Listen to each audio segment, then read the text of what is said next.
Hello students, welcome to UP CSS. Tally series का ये part 2 video है, lecture number 2, जिसमें आज हम टैली के नोट्स पढ़ेंगे। तो व्हाट इज़ टैली?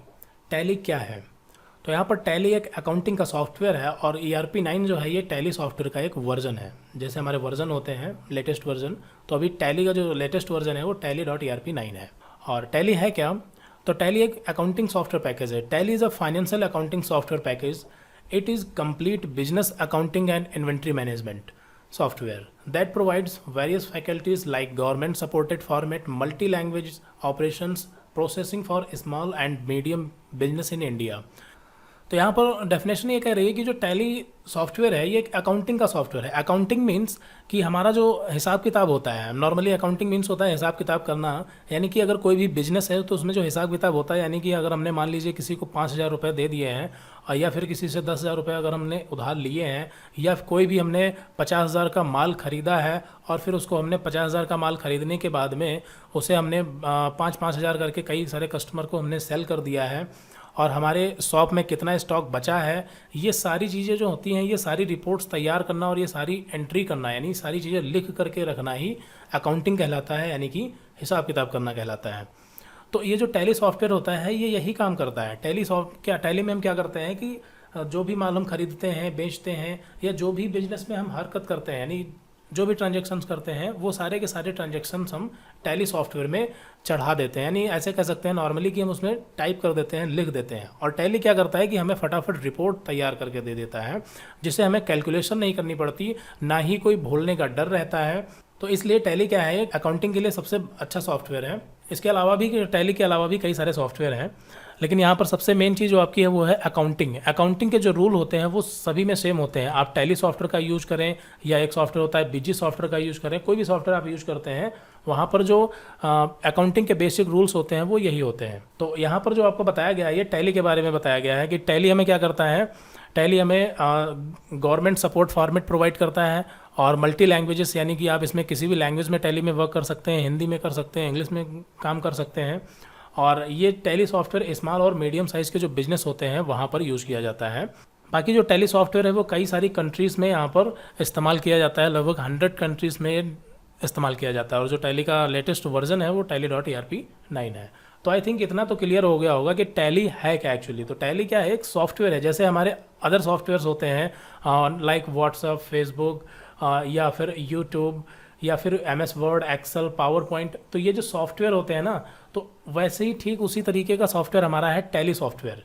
बस अंतर क्या है कि जो हमारे MS वर्ड, एक्सेल अगर आपको चलाना नहीं आता तो नहीं चला सकते। अगर आप MS वर्ड सीखना चाहते हैं, तो उसके लिए क्या करना पड़ेगा, आपको MS वर्ड के बारे में सीखना पड़ेगा कि कौन सा काम कहाँ से किया जाता है। इसमें MS वर्ड में जब हम टाइपिंग करते हैं तो बोल्ड कहाँ से करना है, इटैलिक कहाँ से करना है, अंडरलाइन कहाँ से करना है। तो मतलब ये सारी चीज़ें हम MS वर्ड की सीखते हैं, फिर उसके बाद हम MS वर्ड सॉफ्टवेयर को चलाना सीख जाते हैं। ठीक उसी तरीके से यहाँ पर जो टैली है ये भी सॉफ्टवेयर ही है जिसे हमें चलाना सीखना है। बस यहाँ पर क्या है कि रूल्स आपके यहाँ पर ज़्यादा हैं, MS वर्ड में कम होते हैं, जबकि टैली में यहाँ पर रूल्स आपके ज़्यादा हैं। सबसे पहले आपको अकाउंटिंग के बारे में नॉलेज होनी चाहिए कि अकाउंटिंग होती क्या है, यानी कि जो हमारे अकाउंट्स होते हैं उन्हें कैसे लिखा जाता है। अकाउंट्स क्या होते हैं, तो जैसे राम, श्याम, मोहन, यानी राम से हमने 50,000 रुपये उधार लिया, तो यहाँ पर राम क्या है, एक अकाउंट है। 50,000 रुपये उधार लिया यानी कैश है, तो कैश क्या है, वो भी एक अकाउंट है। तो ये हमारे होते हैं अकाउंट। तो बस हमें क्या करना है, अकाउंट्स पढ़ना है, अकाउंटिंग के रूल पढ़ने हैं और टैली सॉफ्टवेयर को चलाना सीखना है। बस ये दो चीज़ें अगर हम सीख गए तो यहाँ पर हम टैली सॉफ्टवेयर को आसानी से चला सकते हैं और किसी भी बिजनेस को हम हैंडल कर सकते हैं एज अ अकाउंटेंट। आगे बढ़ते हैं।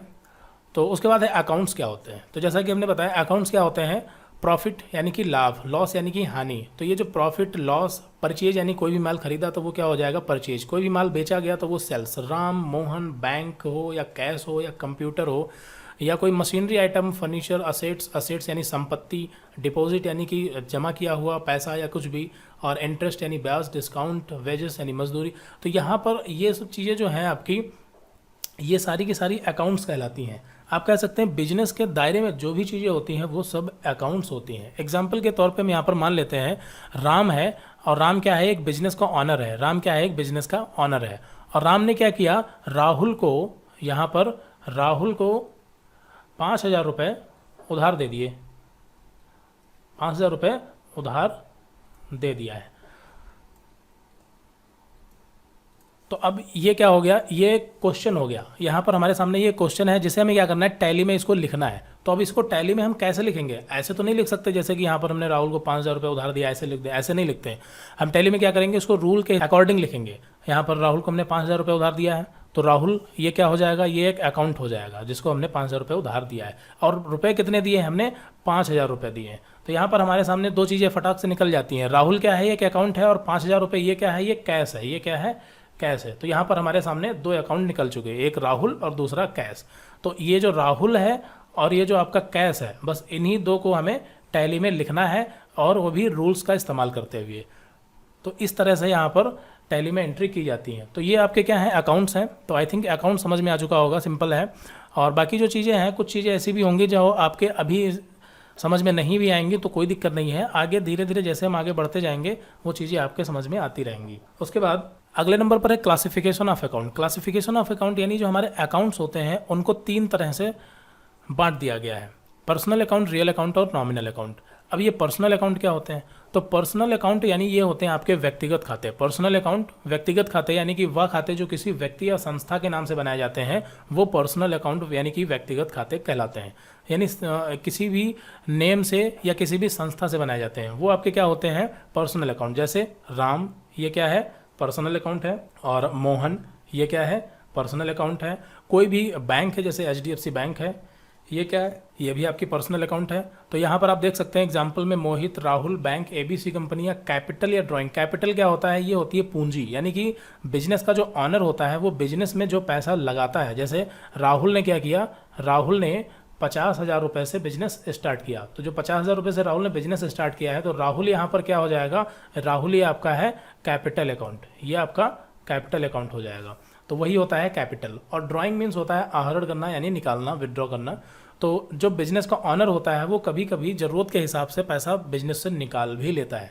जैसे यहाँ पर राहुल ने 50,000 रुपये से बिजनेस तो स्टार्ट किया, और ये उसके बाद यहाँ पर क्या किया, राहुल को अगर कभी ज़रूरत पड़ी तो राहुल ने 5,000 रुपये अपने बिजनेस से विड्रॉ कर लिए, यानी कि पैसा बिजनेस से ले लिया अपने निजी खर्च के लिए।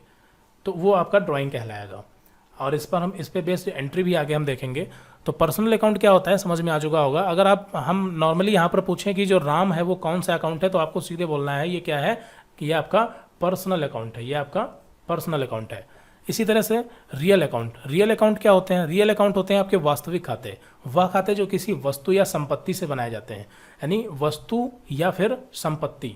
तो वस्तु में आप ये तो अंदाज़ा लगा ही सकते हैं कि वस्तुएं कौन कौन सी होती हैं, जैसे कंप्यूटर हो गया आपका, और कोई भी फर्नीचर हो गया, या कोई भी चीज़ जो फिजिकली ये तौर पे है वो सारी वस्तु हो जाती है। संपत्ति क्या होती है, संपत्ति वो होती है जो हमारी होती है। एग्जाम्पल 5,000 रुपये अगर हमारे पास रखे हुए हैं तो वो क्या है, हमारी संपत्ति है।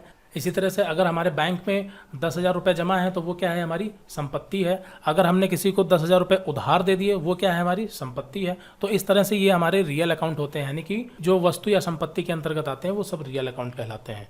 यहाँ पर आप एग्जाम्पल में देख सकते हैं कैश, कंप्यूटर, मशीनरी, फर्नीचर या कोई भी असेट्स यानी संपत्ति जो होगी वो सब रियल अकाउंट कहलाएगी। उसके बाद है नॉमिनल अकाउंट। नॉमिनल अकाउंट वह खाते जो लाभ, हानि, आय, व्यय और क्रय विक्रय, यानी कि लाभ हानि यानी प्रॉफिट एंड लॉस, आय और व्यय यानी कि इनकम और एक्सपेंसेस, क्रय विक्रय यानी परचेज और सेल्स, ये जो आपके 6 अकाउंट होते हैं ये आपके कहलाते हैं नॉमिनल अकाउंट। ऐसा इसलिए नॉमिनल अकाउंट यानी कि नाम मात्र के खाते, और ये नाम मात्र के खाते इसलिए होते हैं क्योंकि बिजनेस में जो प्रॉफिट और लॉस, इनकम और एक्सपेंसेस, परचेज और सेल के खाते होते हैं वो सिर्फ टेम्परेरी बेस पर रखे जाते हैं। जैसे मान लेते हैं एग्जांपल के लिए हमने क्या किया, 5,000 रुपये का माल खरीदा, हमने ये 5,000 रुपये का माल क्या किया, परचेज किया, और फिर कुछ दिनों के बाद हमने क्या किया, यहाँ पर उसको हमने 6,000 रुपये का वो माल बेच दिया, यानी कि सेल कर दिया। तो अगर 5,000 का खरीदा था तो हमने क्या किया था, हमने टैली में चढ़ा दिया कि हमने 5,000 का माल खरीदा है, यानी परचेज की एक एंट्री कर दी। और उसके बाद जब हमने उसको 6,000 का बेचा तो हमने क्या कर दिया, एक सेल की एंट्री कर दी। अब 6,000 का क्यों बेचा, क्योंकि अब हमें इनकम भी तो चाहिए, यहाँ पर हमें प्रॉफिट भी तो चाहिए, तो हमने क्या किया, उसे 6,000 का बेच दिया। तो अब यहाँ पर क्या हुआ, यहाँ पर अगर आप देखेंगे तो 5,000 का हमने खरीदा था, 6,000 का बेच दिया, तो 1,000 रुपये यहाँ पर हमारी क्या हुई, इनकम हुई। 1,000 रुपये हमारी क्या हुई है, इनकम। तो हमने क्या कर दिया, इसको इनकम में चढ़ा दिया कि हमारी 1,000 रुपये की इनकम हो गई। अब यहाँ पर इस माल को खरीदने और बेचने में खर्चे भी हुए होंगे, हमने यहाँ पर एम्प्लॉय रखे होंगे, हमने यहाँ पर वर्कर रखे होंगे, और इसके अलावा और भी कई सारे खर्चे होंगे। अगर हमारी जो शॉप है या कोई कंपनी है अगर रेंट पे है या इलेक्ट्रिसिटी बिल, तो ये सब हमारे क्या है, खर्चे हैं। तो हम यहाँ पर मान लेते हैं कि हमने 300 रुपये खर्च कर दिए, मतलब टोटल खर्चा हमने 300 रुपये किया इस माल को बेचने में। तो ये हमारा क्या हो जाएगा, ये हमारा हो जाएगा एक्सपेंसेज हो जाएगा। तो यहाँ पर कितनी चीज़ें निकल के आई, 5000 का हमने माल खरीदा, 6000 रुपये का उसे हमने बेच दिया, 1000 रुपये हमारी इनकम हुई और 300 रुपये हमारे खर्चे भी साथ में हुए। तो अब अगर आपसे पूछा जाए कि फाइनली आपका प्रॉफिट कितना हुआ, तो प्रॉफिट आपका कितना हुआ, आपका प्रॉफिट हुआ 700 रुपये का। कितना, 700 रुपये का आपका प्रॉफिट हुआ, क्योंकि यहाँ पर हम इनकम से एक्सपेंसेस को माइनस कर देंगे। ये इनकम से एक्सपेंसेस क्या हो जाएगा, माइनस, और ये आपका 700 रुपये क्या हुआ, प्रॉफिट। अब आप चाहें तो इसे बिजनेस में लगा सकते हैं। तो हमारा बिजनेस ऑलरेडी कितने का था, 5000 का, यानी हमने 5000 का माल खरीदा। तो मान लेते हैं कि हमारे बिजनेस की जो कीमत थी वो 5000 रुपये थी।